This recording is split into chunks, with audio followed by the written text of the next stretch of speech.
are going to start off first and foremost with injury updates. Wanted to jump into the injury updates and check out what's going on in that department, because I think this is the most detrimental when it comes to a football team, is how much of this are you going to have to worry about going into the season.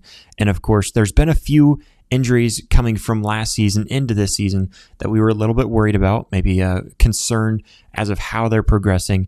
First, starting off with Andrel Anthony, he is still expected to miss the season opener on August 30th.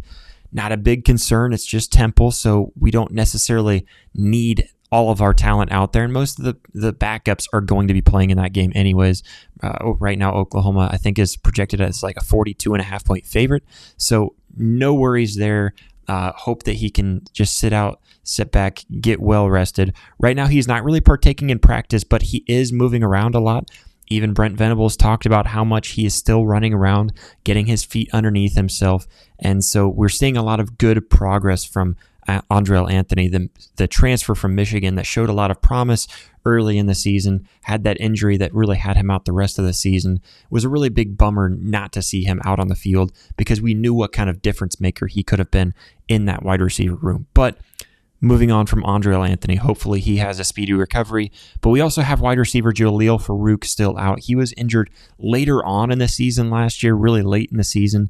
And this is one that is a little concerning, but really good news from that front, because Jalil Farooq, he's possibly still limited in some areas. Brent Venables did say that he's about 90% right now, but is fully expected to be ready to play by the first game against Temple. So we're going to see Jalil Farooq out on the field early in the season. We're going to see him plenty in the season. So very excited to hear that news, because we know how good of a wide receiver and how sure of hands Jalil Farooq can have. And he's been a part of even some special teams and things like that, which we'll talk a little bit more about. Not really sure what to expect from that side of the ball. So Jalil Farooq looking pretty good.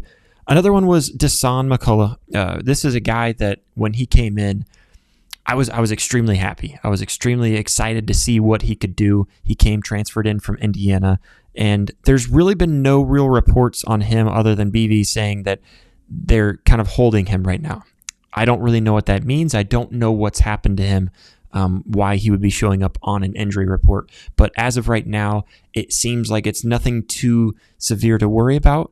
We're definitely going to try to stay tuned on this. Hopefully whatever was wrong with him is healed very quickly. Speedy recovery for him, for the transfer from Indiana. Dasan is a phenomenal player, another one of those big-time players in that goal line stand against Texas too. So Dasan McCullough is definitely one to check out for on the injury front. Definitely a guy that we don't want injured. You know, when we're talking about this Sooners team coming forward into the 2024 season, we really want to see that defense shine, and it's going to be hard to see that defense shine without all of our big-time players.